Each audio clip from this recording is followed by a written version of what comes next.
Olá pessoal, tudo bem? Aqui quem fala é o professor Wallace Elias e você está no meu canal no Física com Cálculo. Hoje trazendo mais uma videoaula para nossa série de vídeos de funções de várias variáveis. Mas antes de começarmos a aula de hoje, se você ainda não é inscrito no canal, se inscreva, ative as notificações e assim você vai receber sempre em primeira mão as aulas que aqui eu posto. Então vamos conferir a nossa aula de hoje.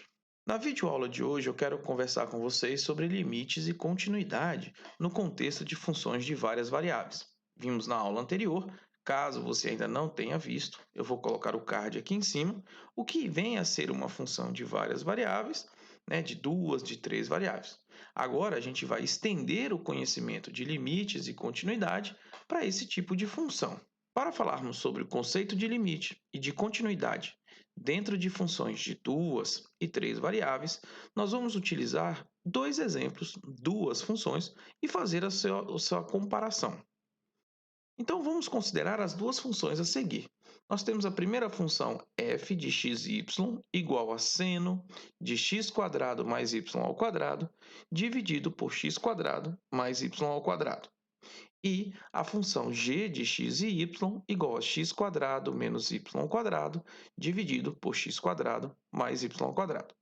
Observem que ambas as funções que eu trouxe para vocês são exemplos de funções de duas variáveis e ambas as funções possuem problemas no seu domínio. Vejam que o valor de x igual a zero e y igual a zero para ambas as funções não é muito bem definido. Entretanto, quando o x e o y se aproximam de zero, apenas por uma substituição, não consegue saber se essas funções possuem um valor. Então, quando a gente está diante de um problema como este, onde nós queremos determinar o valor de uma função e, através da mera substituição, a gente não consegue obter, é porque é o momento da gente utilizar aquela ferramenta matemática que nós chamamos de limite.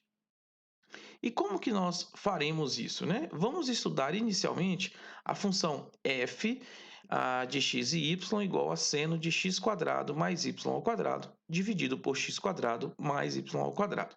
E de que modo a gente vai fazer o estudo dessa função? Bem, de uma maneira bem simples, a gente vai construir uma tabela e vamos atribuir valores para x e y próximos de zero, mas não igual a zero. A gente já sabe que igual a zero temos um problema. Então a gente vai começar a dar valores próximos de zero. E é exatamente isso que eu fiz aqui, né, pessoal? Veja que nas colunas, na sua coluna vertical, nós temos os valores de x. Então aqui o x está variando de menos 1 até 1. Então nós temos x igual a menos 1, menos 0,5, menos 0,2, 0, 0,2, 0,5 e 1. Enquanto que na horizontal nós temos os valores de y. Então veja que a linha verde mais ao alto da tabela representa os valores de y. Então ele também varia de menos 1, menos 0,5, menos 0,2, 0, 0,2, 0,5 e 1. Observem que eu escolhi estes valores porque o nosso objetivo é ver o que acontece com a função f à medida que a gente vai se aproximando do valor de x e y igual a zero. Então, observem o seguinte, que à medida que nós vamos escolhendo valores de x, então vamos pegar, por exemplo, x igual a 0, menos 0,2 e o y igual a menos 0,2. Então, observem que nesse momento, olha, a nossa função ela vai ter o valor de 0,999. Por outro lado, se eu escolher o valor de y igual a 0,2 e o x ainda mantiver em menos 0,2, observem que a função ela vai ter o valor também de 0,99. E por que eu estou escolhendo esses valores? Porque são valores próximos de zero, onde a gente quer escolher. Lembrem que o problema é quando você escolhe simultaneamente x e y igual a zero. Então, por exemplo, vamos escolher y igual a zero e vamos pegar o x igual a 0,2 aqui embaixo. Observem que nessa condição, a nossa função ela tem o valor de quanto? 1. Então vejam que à medida que eu vou escolhendo valores próximos de zero, tanto para o y quanto para o x, nós verificamos que a função ela apresenta um comportamento em que o seu valor vai para 1. Então, veja que todos os valores em torno, né, de x e y igual a zero, então aqui seria x, esse quadradinho seria para x igual a zero e y igual a zero. Então, veja que todos os valores em torno dele estão se aproximando para 1. Isso quer dizer que o limite, né, se eu pudesse substituir todos os valores de x e y para zero, né, e calcular, eu espero encontrar que o valor dessa função é igual a 1. E é exatamente isso que a gente obtém quando a gente gera o gráfico dessa função. Observem que essa região que está aqui em cima é só porque o gráfico eu acabei fazendo de modo que não pegue o ponto, mas quando x e y é igual a zero, essa função aqui ela se aproxima para 1. Tá? Então, o valor da função f, quando x e y é igual a zero, é 1. É uma função contínua, bem definida, e dá esse resultado. Caso você não lembre, esse aqui é um dos limites fundamentais. Então, por isso que dá esse resultado. Tudo bem? Bem, continuando, vamos falar agora da função g, em que ela é x² menos y² dividido por x² mais y². E aqui a gente faz basicamente a mesma ideia. A gente começa a atribuir valores para x e para y e começa a analisar o que acontece à medida que a gente se aproxima do ponto em questão. O ponto em questão é x e y igual a zero. Então, eu vou usar canetas de duas cores para que vocês possam ver o que acontece. À medida em que eu escolho x igual a zero, e vou aproximando o y para zero, né? Então, vou vendo o que acontece. Quando y é igual a menos 1, a função vale menos 1. Quando y é igual a menos 0,5, a função vale menos 1. Menos 0,2 vale menos 1. O mesmo vale para os valores positivos, à medida que eu venho diminuindo desse lado. Então, veja que nessa direção, a função ela tem o valor de menos 1. Por outro lado, se eu fixo agora um valor do y, então, por exemplo, vou pegar y igual a zero e vou variando o x, olha, eu vou vir de menos 1 até zero e de 1 até zero.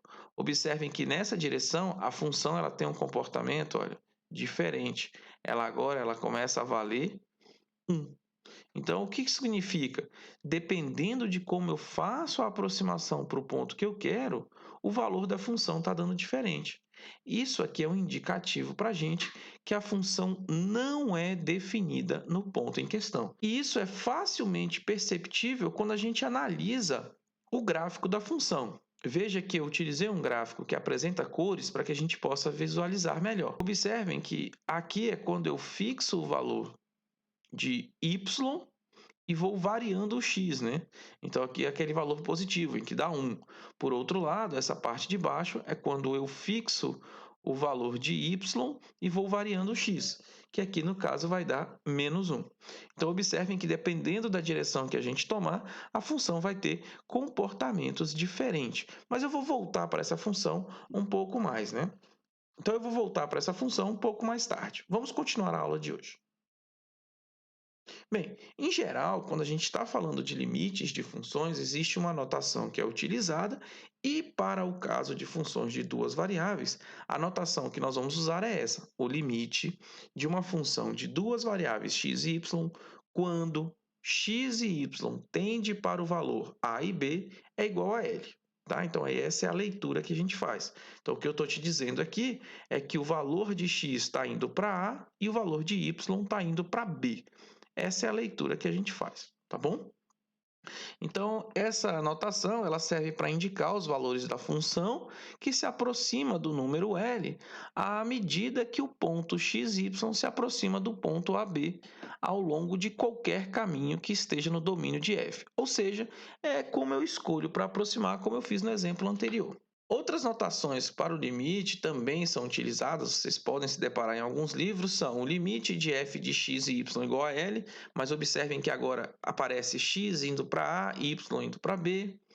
E a outra notação é falar que a função f tende para o valor L à medida que o ponto tende para o valor AB. Para funções de uma única variável, quando a gente faz o x ir para algum valor, tender para algum valor, só existe duas direções possíveis de aproximação, que era fazer pela esquerda ou pela direita.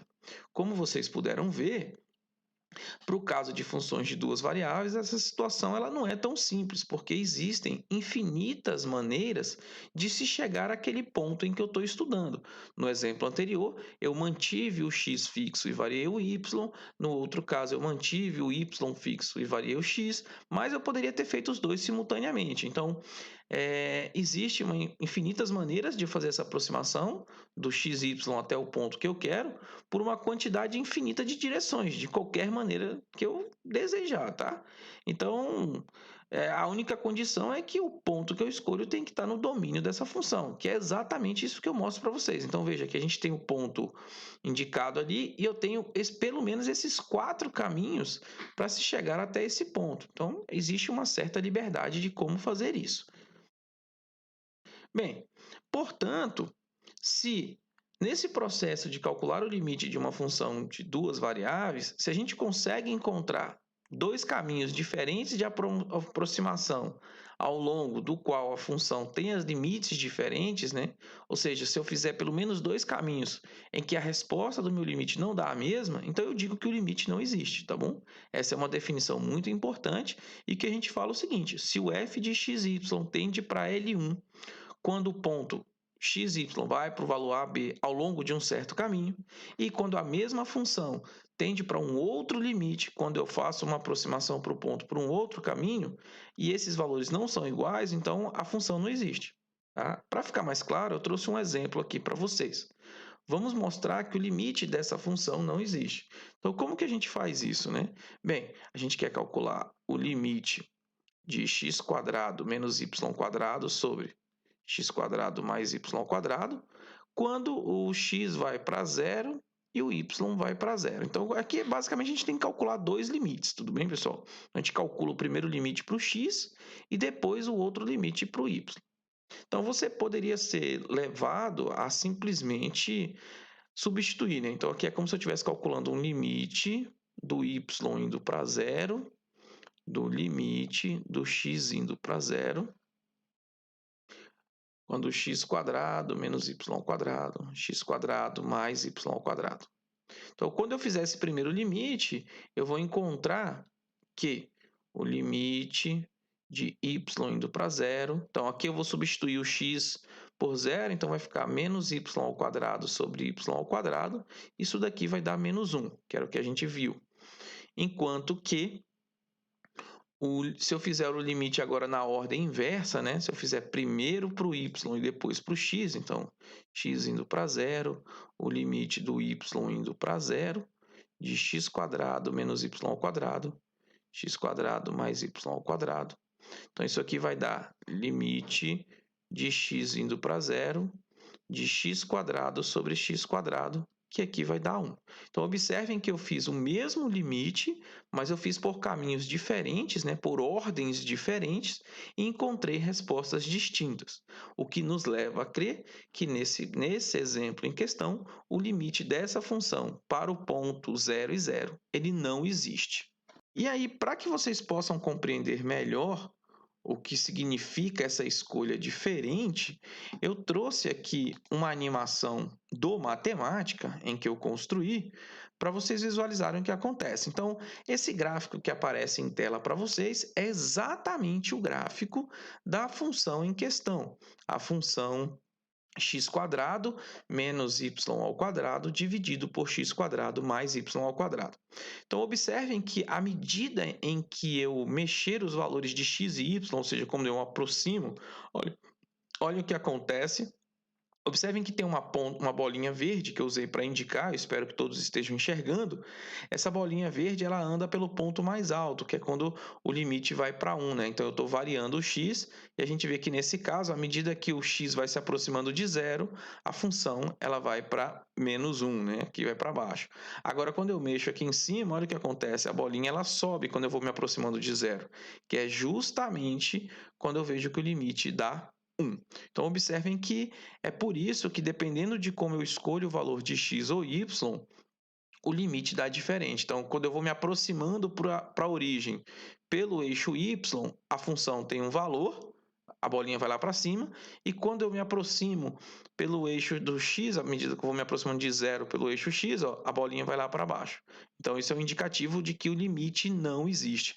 E essa função ela tem uma descontinuidade exatamente na origem. Tudo bem, pessoal? Agora que a gente aprendeu, né, como calcular o limite para uma função que não existe, vamos agora olhar o caso em que o limite existe. Então, como para uma função de uma única variável, o cálculo do limite de funções de duas variáveis pode ser muito simplificado se a gente usar as propriedades dos limites, tá? Então, as propriedades do limite elas podem ser facilmente estendidas para as funções de duas variáveis, como o limite da soma é a soma dos limites, o limite do produto é o produto dos limites, e assim por diante. Então, em particular, algumas relações são verdadeiras, é importante mostrar.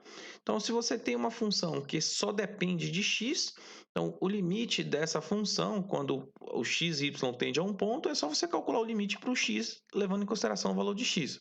O mesmo para o y, só que você vai usar o valor do y, e no caso de uma constante, continua sendo a constante. E também vale o teorema do confronto para esse caso, tá bom? Então, todas as propriedades que vocês viram na minha aula de limites, que eu vou deixar o card aqui para você, vocês podem aplicar para funções de duas variáveis. Só tem que lembrar que você tem que fazer primeiro para uma variável e depois para outra variável, certo? Agora vamos falar um pouquinho de continuidade e vamos lembrar de que no cálculo de limites de funções contínuas, né? Ou seja, no caso do cálculo 1, essa ideia de continuidade para uma função de uma única variável ele é, de certa forma, até tranquilo. Né? Então, se a função não tinha nenhum problema, a função não tinha nenhuma descontinuidade, não tinha nenhum valor que era proibido no seu domínio, a gente falava que a função era contínua. Então, essa ideia ela pode ser obtida por uma substituição direta, porque, pela definição de uma função contínua, se uma função é contínua, o limite da função calculada para um certo valor é exatamente igual ao valor da função, substituindo o x lá para aquele ponto. Então, funções contínuas de duas variáveis também são definidas pela propriedade de substituição direta, ou seja, uma função de duas variáveis ela é dita contínua naquele ponto se a função, o limite da função calculado para aquele ponto foi exatamente igual à função calculada naquele ponto em questão. Tudo bem? O significado intuitivo de continuidade é que se o ponto x, y varia de uma certa pequena quantidade, o valor da função também vai mudar de uma pequena quantidade, tá? Isso quer dizer que a superfície que corresponde ao gráfico de uma função contínua não tem na sua imagem buracos ou rupturas, assim, não tem nenhuma quebra abrupta, como a gente viu no exemplo anterior que eu mostrei. Então, usando as propriedades de limites, a gente pode ver que soma, diferença, produto e quociente de funções contínuas são contínuas nos seus domínios. Então, a gente vai usar esse fato para dar exemplos de funções contínuas. Então, por exemplo, uma função polinomial de duas variáveis, ou simplesmente um polinômio, é uma função que é escrita como a soma de termos na forma C, onde C é uma constante, x elevado a m, y elevado a n, onde m e n são números positivos ou negativos, são números positivos. E a gente vê o que, né? Que nesse caso, uma função racional é uma razão de polinômios. Então, por exemplo, a função f de x, y igual x à quarta mais 5x ao cubo y ao quadrado mais 6x vezes y à quarta menos 7y mais 6 é um polinômio ao ponto que a função g de y escrita dessa forma, 2xy mais y dividido por x quadrado mais y quadrado, é uma função racional. Então, você tem uma divisão de dois polinômios. Aqui a gente pode ver a questão de continuidade. Na primeira, ela é contínua, porque qualquer valor de x e y que você colocar, a função é definida, não há nenhuma restrição. Já por outro lado, a função g ela tem um probleminha quando eu coloco x e y igual a zero. Então, a gente vê que ali dá um problema. Ela dá de valores diferentes, né? Ela dá alguma coisa sobre zero. Então, tem uma descontinuidade nesse ponto, certo? Bem, vamos calcular o limite dessa função que eu trouxe para vocês, que é o limite de x quadrado y ao cubo menos x ao cubo y ao quadrado mais 3x mais 2y, quando x e y tende para 1, 2. Então aqui observem que é uma função que não apresenta nenhum problema de valor, eu posso colocar qualquer valor de x e y que não tem problema, assim, não tem nada de zero sobre zero, infinito sobre infinito, então eu posso assumir que é uma função contínua. Então vamos lá, como é que eu calculo esse limite? Usando a propriedade de continuidade, é a mera substituição, então eu vou pegar essa função e vou substituir o valor. Onde tiver x eu coloco 1, então vai ficar 1 ao quadrado, e onde tiver y eu coloco 2, então vai ficar 2 ao cubo menos 1 ao cubo, y, opa, não é mais y, vezes 2 ao quadrado, mais 3 vezes 1, mais 2 vezes 2. Fazendo essa continha, o que vocês vão encontrar é que isso vai dar exatamente 11. Tudo bem? Por que eu fiz direto, não calculei limite? Porque esse é um caso de uma função contínua. Veja que a função não tem nenhum problema, não há um denominador, não há nada que impede de eu substituir. Então, nesse caso, se você for calcular o limite dessa função, basta você pegar os valores que aparecem aqui e substituir no lugar do x o y corretamente. O x vai para 1 e o y vai para 2. E a gente pode ver que essa função é contínua se a gente gerar o gráfico dessa função. Então, essa imagem que aparece para vocês aí é exatamente o gráfico dessa função e o ponto vermelho que eu coloquei é o cálculo do limite dessa função. Então, à medida que eu calculo o valor dessa função para x, y indo para 1, 2, eu vejo que essa função vale 11. Então, ela está exatamente naquele cantinho ali, tá? Agora que a gente falou de limites, continuidade, né? Então, como calcula limite, como a gente vê se uma função é contínua, tudo que a gente fez até aqui pode ser facilmente estendido para funções com 3 ou mais variáveis. Sempre lembrando que a partir de agora, com 3 ou mais variáveis, a gente não tem imagens de gráfico, porque não tem como eu desenhá-los, tá bom? Então, a notação utilizada é a mesma, só que agora a gente vai adicionar a terceira variável, no caso z, tá? Então, é x, y, z indo para a, b, c. Então, significa que os valores da função se aproximam de um número L à medida que o ponto x, y, z se aproxima do ponto de coordenadas A, B e C, ao longo de qualquer caminho que esteja no domínio da função, tá bom? A função ela vai ser dita contínua naquele ponto se o limite da função for exatamente igual à função calculada no ponto. Então, por exemplo, a função f de x, y, z igual a essa expressão, 1 sobre x quadrado mais y quadrado mais z quadrado menos 1, é o que nós chamamos de uma função racional de 3 variáveis, porque você tem um polinômio, né, dividindo ali, e, portanto, ela é contínua em todo o ponto do R3. R3 é porque você está pegando os valores de x, y e z, tá? Então, é só para indicar isso.